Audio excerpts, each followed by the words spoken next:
Okay mga kababayan, Chris Ulo po at welcome po rito sa ating YouTube channel. Okay mga kababayan, pag-usapan ho natin itong viral trending ho dyan sa Batangas na kung saan ay may ginanap hong isang event, no? Sa pangunguna ho ng CWS Party List.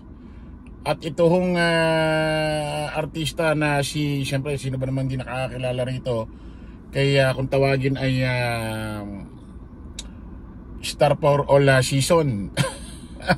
Itong si Vilma Santos.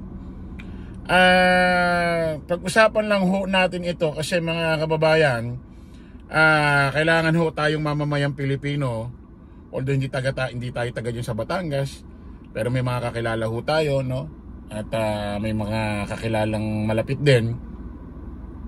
Hindi lang sa Batangas, lahat ho sa buong Pilipinas dapat tayo ho mismo nagbabantay sa galawan ho ng mga politiko na kung saan pwedeng gumawa ho sila ng mga vote buying. Ano? Tulad dito mga kababayan, ito hong report na ito, basahin natin.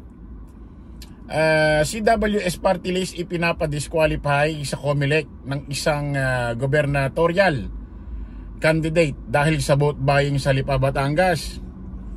Naghain ngayon ng formal na reklamo sa Commission of Election COMELEC si Batangas gubernatorial candidate Jay Manalo Ilagan na siya ring kasalukuyang Vice Mayor ng Bayan ng Mataas na Kahoy laban sa CW Party List at sa kinatawan nito sa Congressman Edwin L. Cardiola.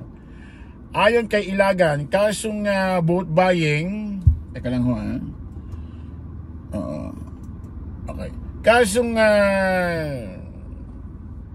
asan na ba?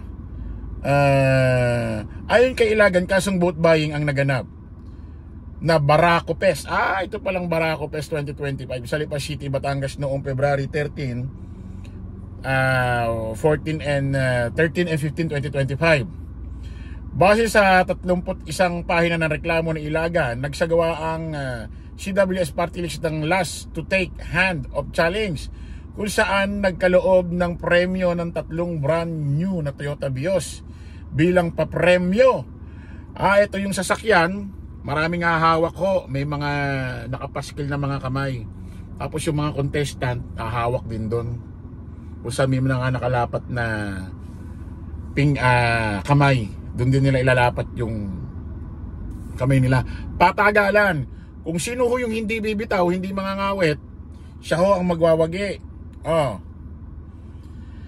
Ayon kay Ilagan, nasabing aktibidad ay saklaw ng 90-day campaign period bago ang 2025. Ipinagbabawal nito ang pamimigay ng mga bagay na may halaga upang impluwensyahan ang mga botante. Pwede. Nakasaad sa reklamo, malinaw na nilabag ng CWS Party List ang Section 261 ng Omnibus Election Code na nagbabawal sa sinumang kandidato o partido na namigay ng pera o anumang bagay na may halaga upang hikayatin ang isang botante na bumoto para sa kanila.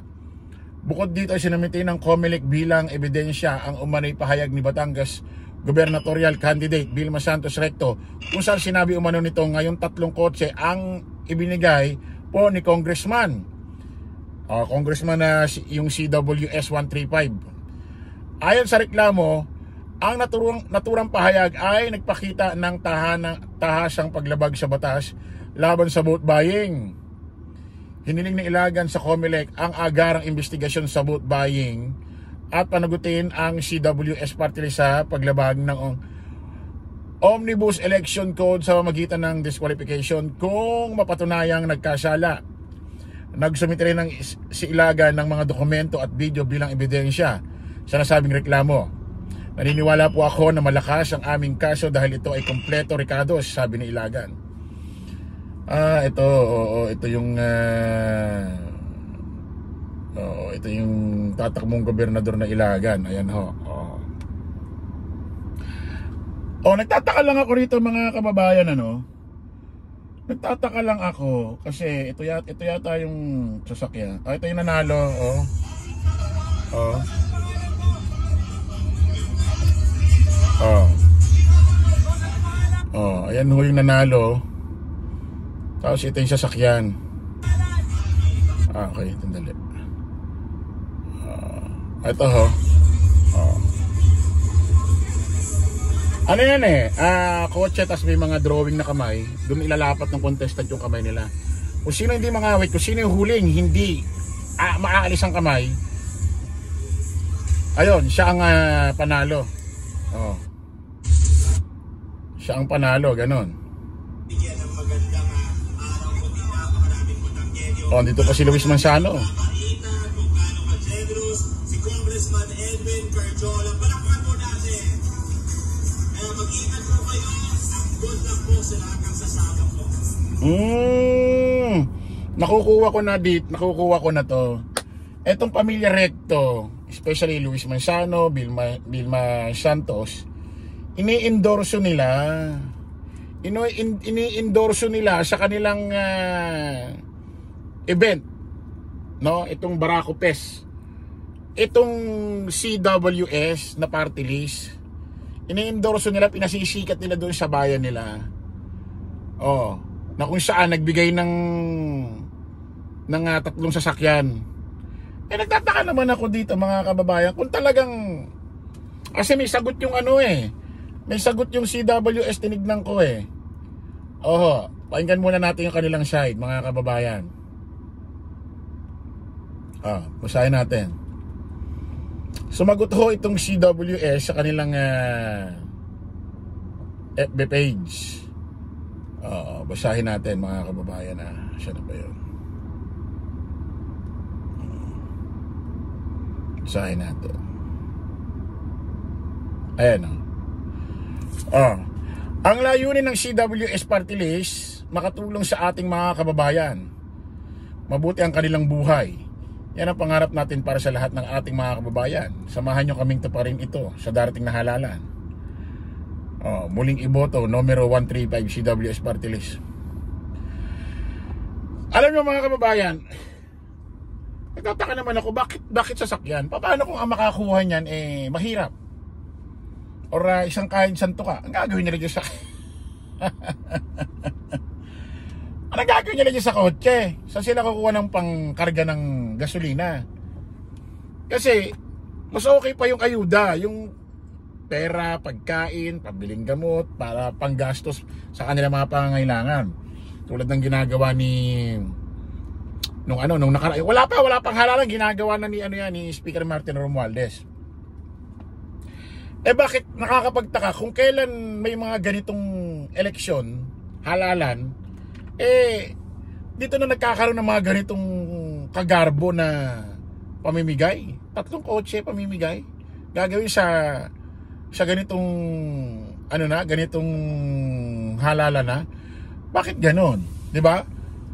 Mukhang maaapektuhan si Vilma Santos dito. Ma'am Vilma, baka ma-disappoint siya si Pangulong Bongbong Marcos at itong Comelec. Baka sumabit kayo dyan, especially itong sila pamilya Recto, or ito si Vilma Santos, or ito si Luis Manzano, yung nangunguna ho rito.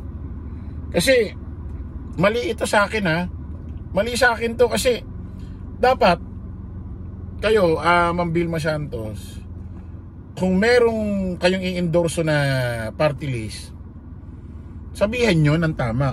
I-endorso ko kayo na maayos, pero huwag kayo gagawa ng parang mala style na parang vote buying. Kasi masisira kami, masisira din kayo. Isipin mo, 3 sasakyan pamimigay, para saan? Kailangan ba ng taong bayan ng sasakyan? Especially kung mahirap ka. Ang gagawin na, para bang nagpapa-viral, para bang nagpapa-trending yung party list, para makilala doon sa distrito na kung saan gusto nilang tumakbo ulit. Ewan ko ba sana itong Comelec pansinin or pag-aralan, reviewin itong nangyari dyan sa Batangas, na nandiyan dyan si Ma'am Vilma Santos, Luis Manzano, pati ini-endorso nilang, kasi obvious na ini-endorso nila eh. Yung ganong klaseng pamamahayag ni Luis Manzano, ini-endorso nila eh. I-endorso nyo ng maayos, pakilala nyo ng maayos sa tao, i-endorso nyo, hindi na kailangan ng mga sasakyan. Okay, maraming salamat po mga kababayan. Kita-kita ulit tayo sa panibagong live, panibagong vlog. Paalam po samantala ang inyong lingkod, Dos Crisulo. Lagi natin tatandaan, don't follow the majority, follow the right way. Maraming salamat po. Kita-kits po tayo ulit. Bye-bye.